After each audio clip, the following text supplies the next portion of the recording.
Cerita kali ini masih melanjutkan cerita yang kemarin yang berjudul Teror Arwah Pocong Neneng, di mana cerita ini ditulis oleh Naila Nurfajriya Ramadhani. Dan bagi kalian yang ingin membacanya secara langsung, bisa kunjungi link yang akan Mang Ripa sertakan di kolom deskripsi. Dan ini dia kelanjutan ceritanya. Hari sudah mulai gelap. Mungkin para warga yang lain sudah sampai di rumah masing-masing. Lain halnya dengan Darmoko yang masih dengan santainya menyusuri jalan berlumpur tanpa penerangan apapun. Netranya masih awas untuk menyaksikan keadaan sekitar. Dibantu dengan temaramnya lampu di sekitar rumah penduduk dan kilatan cahaya di atas langit sana. Terlihat dari kejauhan, obor juga telah dinyalakan dari satu rumah ke rumah yang lain. Dan tiba-tiba, wah, tolong! Tiba-tiba Darmoko mendengar teriakan seseorang yang kala itu tengah meminta pertolongan. Suara siapa itu? Dari mana sumber suara itu? Ucapnya lirih. Manusia atau bukan ya yang berteriak tadi? Mendadak bulu kuduknya mulai meremang. Dia pun teringat akan sosok pocong nenek yang masih suka menebar teror di kampung itu. Tolong! Siapapun tolong saya. Kini dirinya mendengar lagi suara teriakan tersebut. Namun suara itu adalah suara seorang laki-laki. Jauh berbeda dengan yang didengarnya tadi. Loh, yang pertama tadi suara perempuan. Sekarang mengapa jadi suara laki-laki?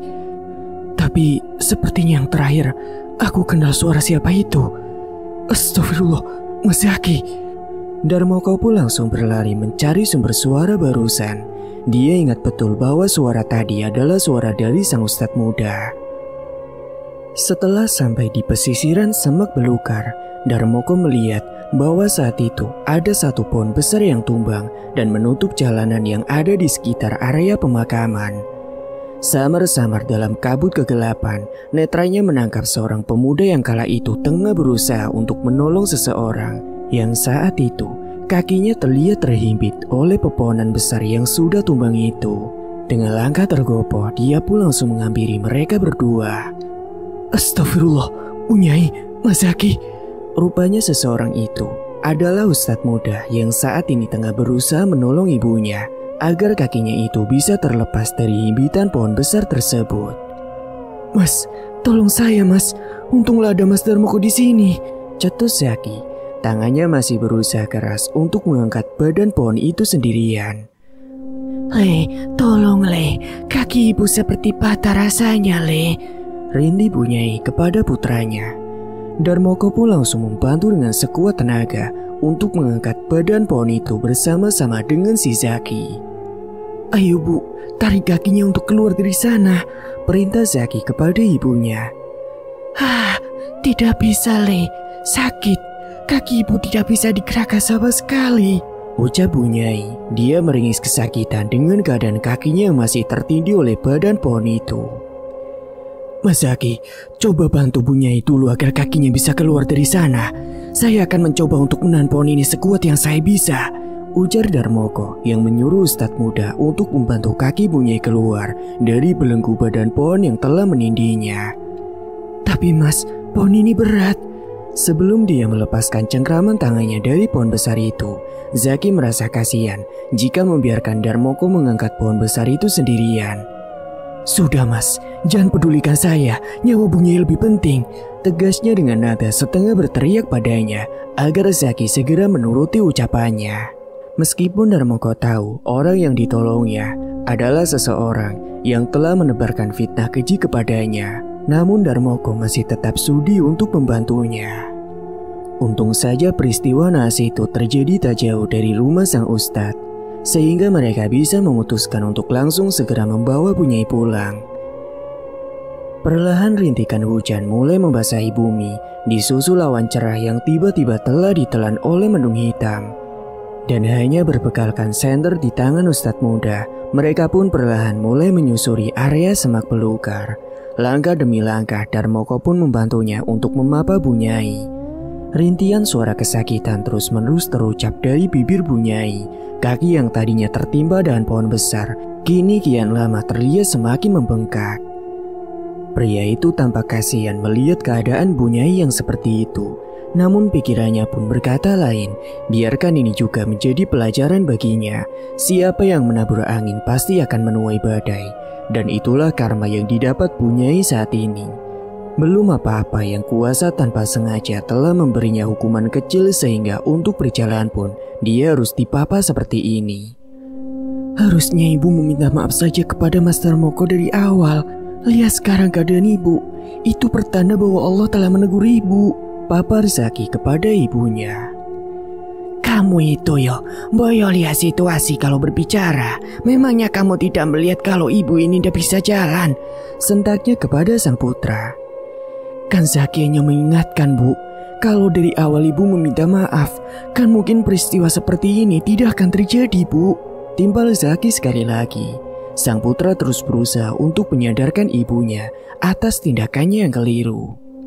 Lebih baik kamu pergi sana. Ibu masih bisa jalan sendiri. Percuma juga punya anak tapi tidak pernah pengertian pada ibunya. Bunyai langsung mendorong tubuh Zaki dan Darmoko. Dan dengan tertatih, wanita yang usianya sudah setengah abad itu perlahan mulai berjalan menyusuri pekatnya malam itu. Sudahlah Mas Zaki, ini juga bukan saatnya untuk berdebat. Biarkan saja, saya juga sudah ikhlas dengan cacian beliau kepada keluarga saya. Sudah biasa bagi saya menerima hinaan seperti itu. Lebih baik kita fokus saja kepada Bunyai. Jika beliau tidak mau ditolong, kita masih bisa menjaga dan memantaunya dari belakang. Ucap Darmoko. Mereka berdua pun kembali melanjutkan perjalanan dengan mengawal Bunyai dari belakang. Saat akan sampai pada rumahnya, tiba-tiba Zaki pun menghentikan langkahnya. Mas, tolong awasi ibu saya ya, dan pastikan beliau sudah masuk ke dalam rumah. Saya ada keperluan yang harus saya selesaikan, ujar Zaki. Kemudian Zaki pun terlihat berlari ke arah semak-semak dan gelap yang ada di sana. Tapi Mas Zaki mau kemana? Darmoko berteriak memanggil namanya ketika Zaki telah berjalan menjauh darinya. Namun sepertinya ucapannya itu tidak didengar olehnya. Ada apa ya? Kok tiba-tiba Mas Zaki berlarian begitu? Serunya dalam batin Darmoko. Dia pun akhirnya melanjutkan langkahnya lagi. Dari kejauhan Darmoko juga melihat Bunyai kala itu sudah memasuki rumah. Dirinya pun kini menunggu di teras rumah sambil menunggu kedatangan Ustadz muda. Sementara itu, di tempat yang berbeda. Siapa di sana? Teriak Zaki. Rupanya tadi dia menghentikan langkahnya karena melihat sekelebat bayangan di antara semak belukar tersebut. Entah mengapa dia seperti dibuat penasaran oleh sosok tersebut. Maka dari itu, dia mencoba mengikutinya dari belakang untuk memastikan siapakah seseorang yang dilihatnya barusan. Namun di balik rimbunnya pepohonan, seketika sosok yang dilihatnya tadi tiba-tiba lenyap ditelan oleh kegelapan malam. Aduh, mengapa tadi sentrinya kuberikan kepada Master Moko? Padahal aku juga membutuhkannya di saat genting seperti ini. Bagaimana jika orang tadi adalah maling? Gumamnya sendiri.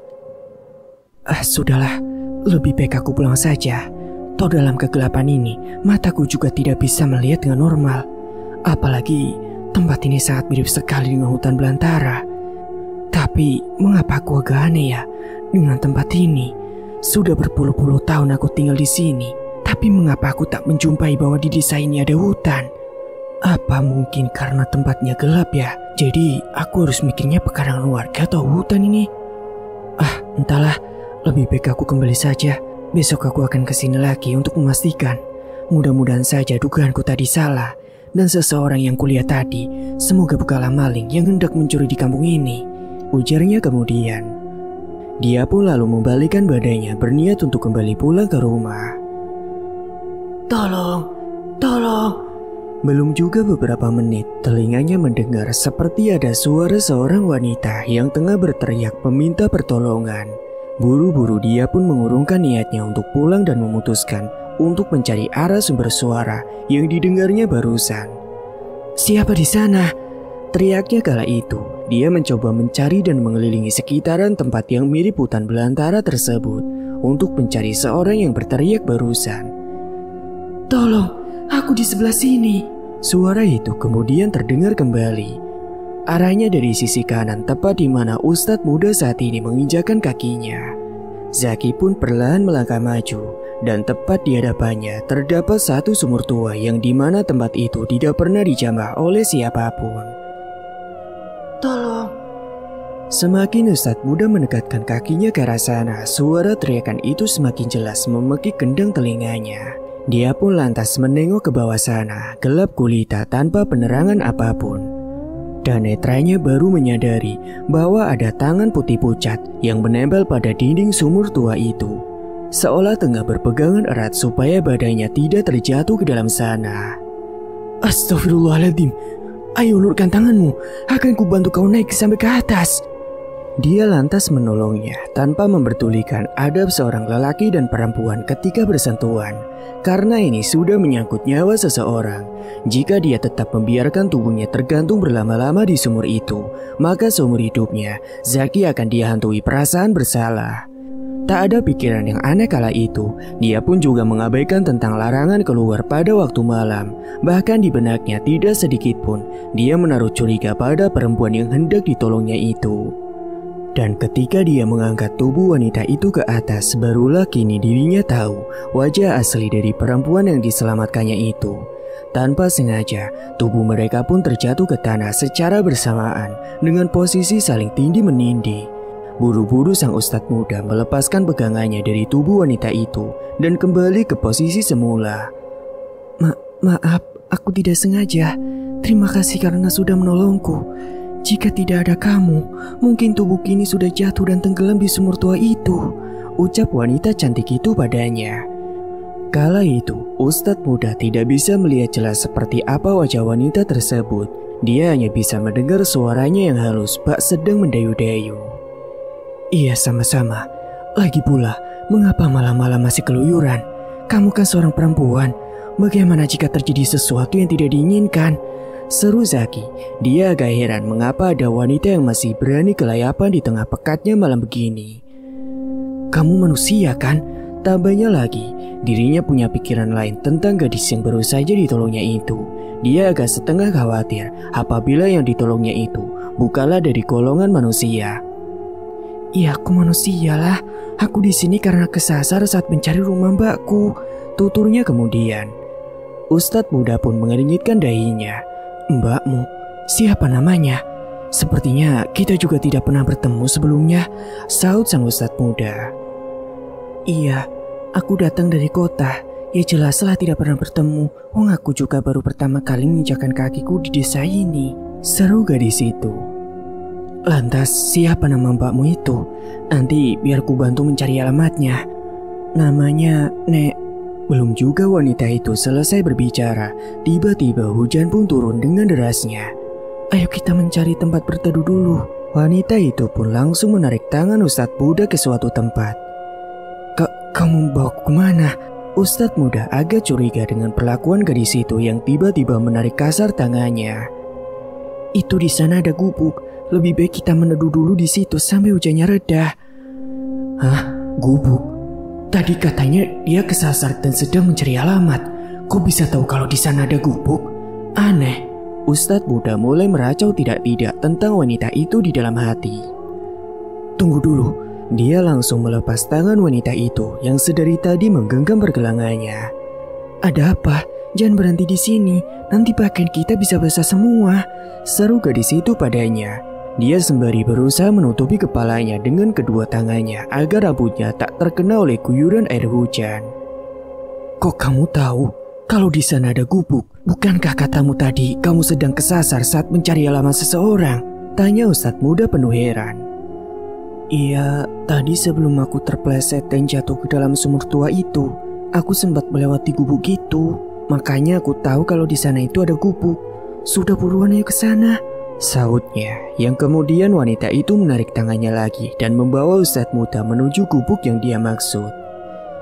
Tapi pas aku melewati jalan itu, sepertinya tidak ada gubuk di sana, gumamnya sembari menggaruk kepalanya. Ustadz muda begitu yakin bahwa di sana tadi tidak ada gubuk.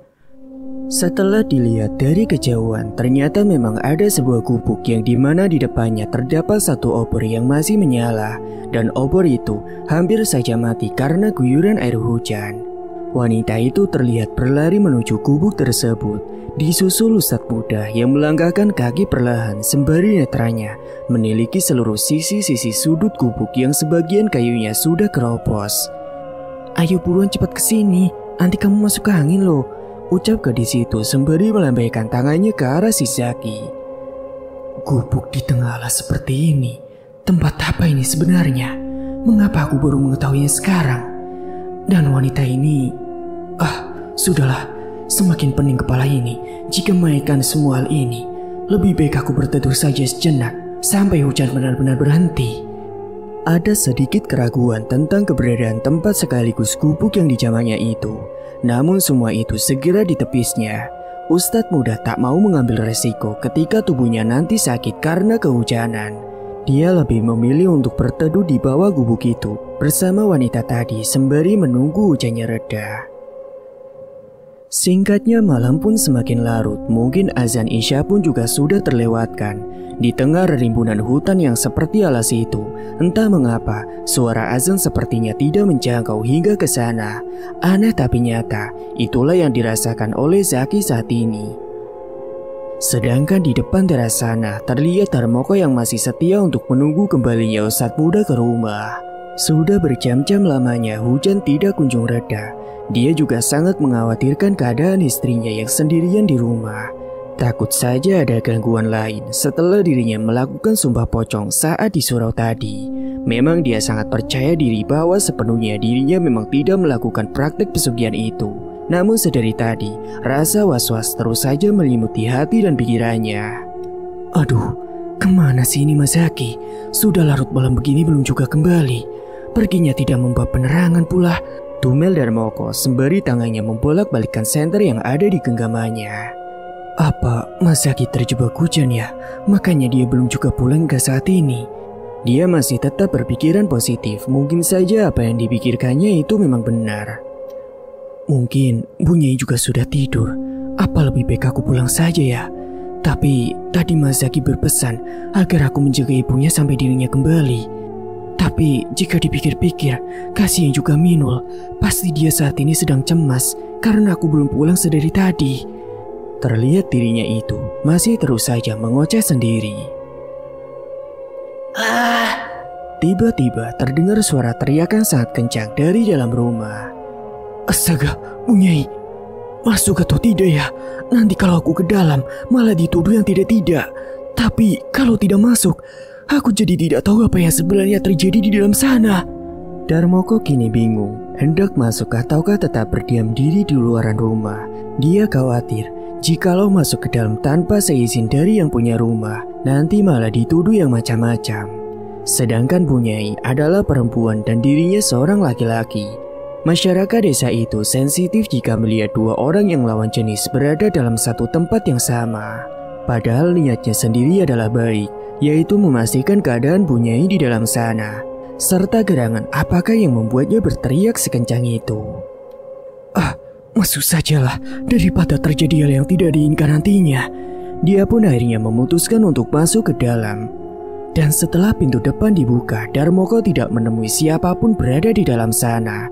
Dia pun perlahan melangkahkan kakinya menuju ke kamar utama. Terlihat dengan jelas pintu kamar tersebut dalam keadaan setengah terbuka. Netranya tanpa sengaja menemui Bunyai yang kala itu terbaring pulas di ranjang.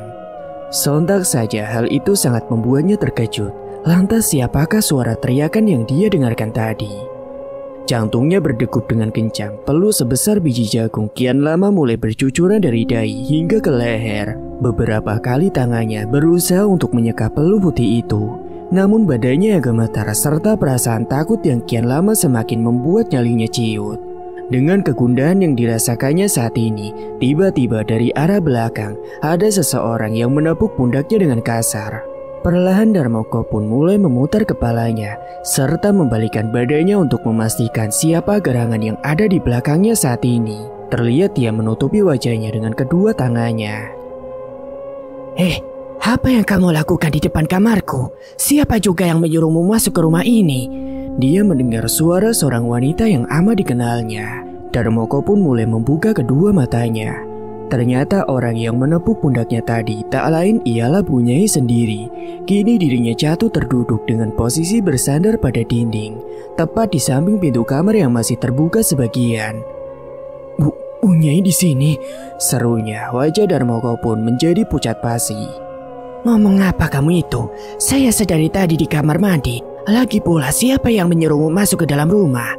Sahutnya dengan berkacak pinggang, tak lupa dengan tatapan melotot ke arah Darmoko. Dia nampak tak suka jikalau Darmoko menginjakkan kaki di rumahnya. Tapi bukankah Bunyai tadi sedang tidur? Timbal Darmoko dengan terbata. Kamu ini jangan ngarang. Dari tadi saya di kamar mandi kok. Atau jangan-jangan kamu mau nyuri ya di rumahku? Ibu dari Ustadz muda pun mulai berulah lagi. Dia malah menuduh jika Darmoko mempunyai niat yang tidak-tidak di rumahnya. Bukan begitu, Bu. Tadi saya melihat Bunyai sedang tidur di dalam sana. Makanya saya kaget. Kok tiba-tiba Bunyai malah ada di sini? Papar Darmoko. Dia sedang berusaha menjelaskan tentang apa yang dilihatnya barusan. Kemudian Bunyai pun membuka lebar-lebar pintu kamarnya. Lalu dilihatnya di dalam sana. Kamar itu kosong, tidak ada siapapun yang menempatinya. Lihatlah baik-baik sana, kamar itu kosong. Kamu jangan ngarang cerita. Atau jangan-jangan kamu terkena tulah dari sumpah pocong yang kamu lakukan tadi ya? Berarti benar kan ucapanku kalau sebenarnya kamu memang melakukan praktik pesugihan itu dan menjadikan suami saya sebagai tumbal. Bunyai bicara dengan menyunggingkan bibirnya serta mengangkat satu alisnya. Dia menduga bahwa Darmoko telah terkena tulah akibat sumpah yang dilakukannya sendiri. Astagfirullah, demi Allah saya berkata jujur. Saya benar-benar melihat Bunyai sedang berbaring di tempat tidur itu. Sebelumnya juga, dari luar sana saya mendengar suara teriakan dari dalam. Makanya saya putuskan untuk masuk ke sini. Takut terjadi hal yang tidak diinginkan. Jelas Darmoko. Dia masih tidak habis pikir dengan sikap Bunyai yang masih terus-menerus menuduh dan menyalahkannya atas musibah yang menimpa keluarganya. Sudahlah, jangan banyak alasan. Lebih baik kamu pergi dan pulang saja dari sini, tegas Bunyai padanya.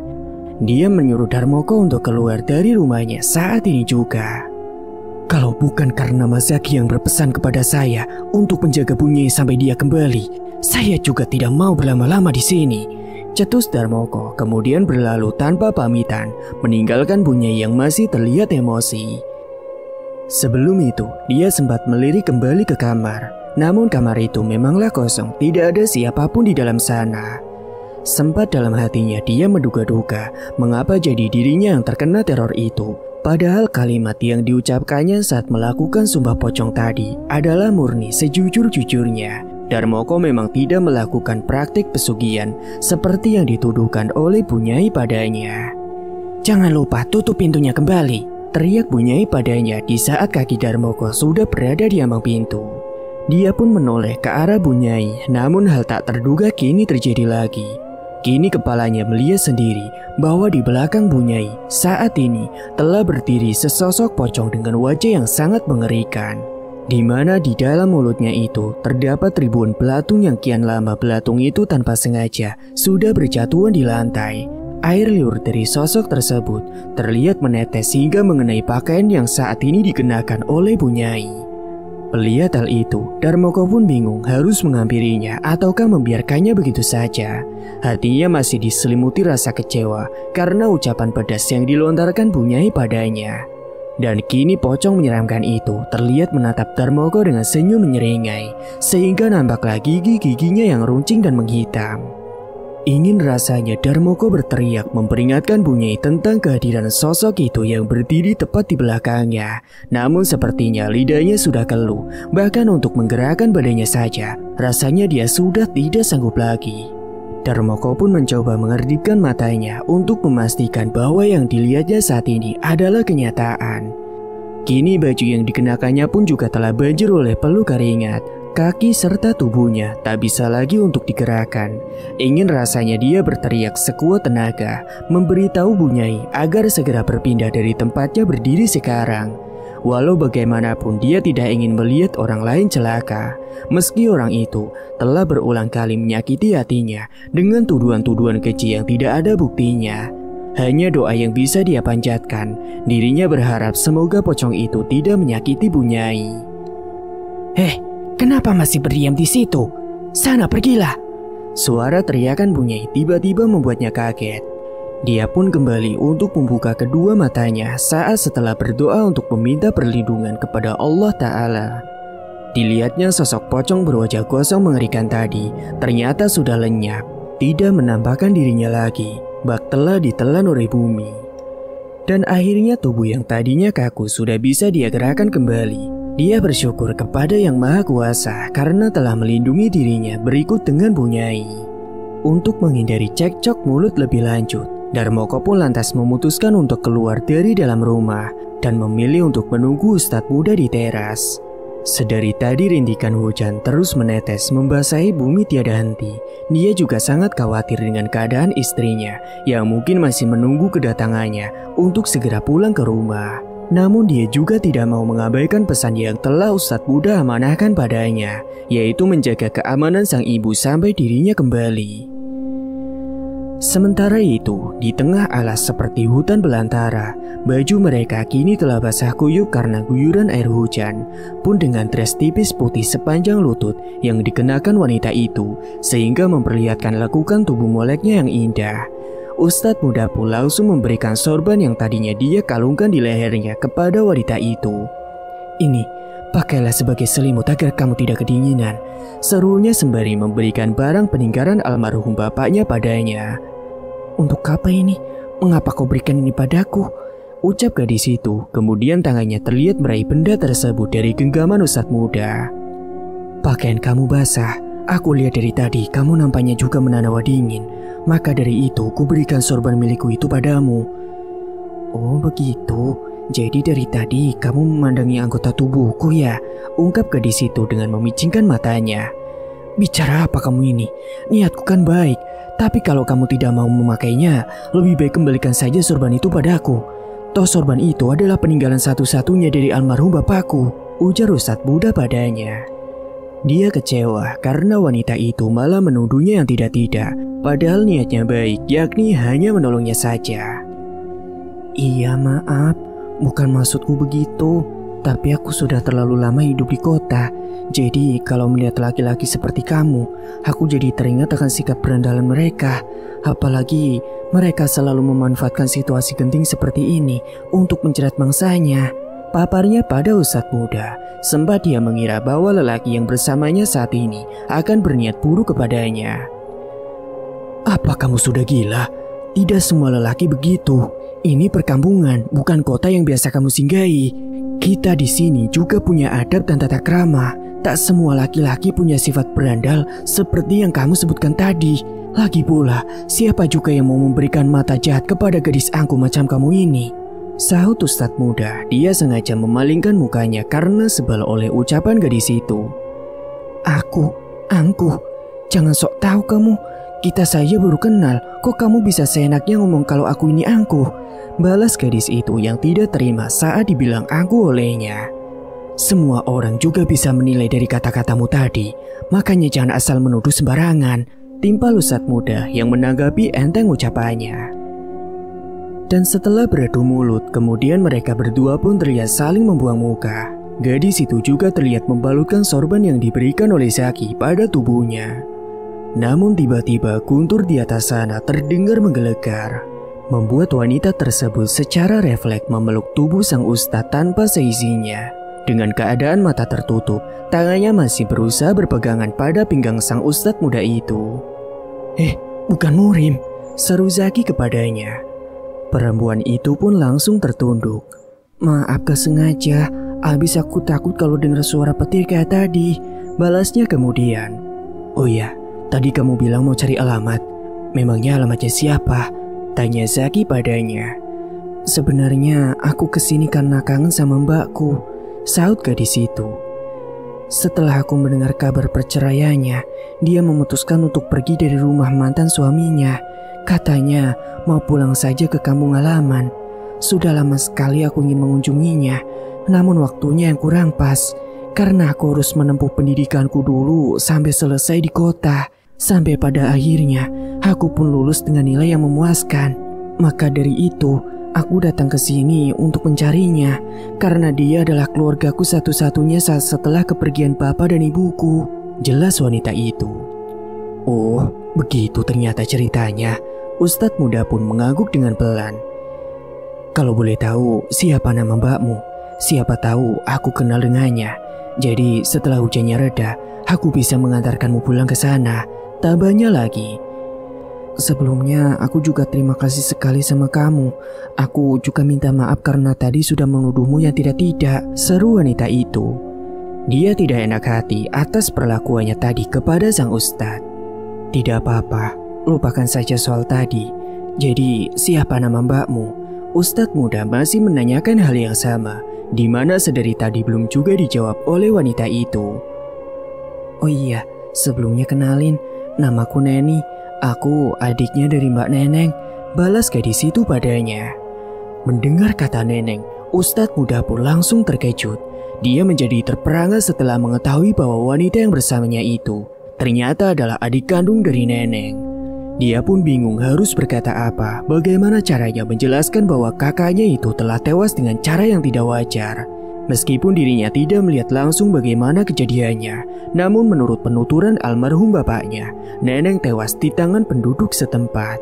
Yang mana kala tempo lalu, mereka dengan mata kepalanya sendiri telah memergoki si Neneng sedang berbuat mesum dengan suami orang lain. Dan melihat semua itu, warga pun dibuat geram oleh tindakan Neneng berikut dengan lelaki yang bersamanya kala itu. Dan tanpa pikir panjang, mereka pun langsung melemparkan sebuah obor yang masih menyala ke tubuh si Neneng, membuat badannya tersulut oleh kobaran api membara. Padahal saat itu dia masih dalam keadaan hidup.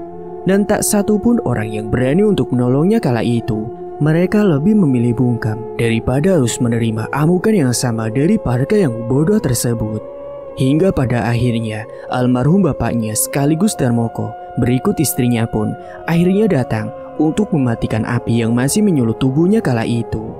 Dan akibat tindakan yang mereka lakukan, tubuh Neneng pun terbakar sebagian, menyisakan separuh badan yang saat itu sudah juga dalam keadaan melepuh parah, hingga akhirnya Neneng pun dinyatakan telah tewas.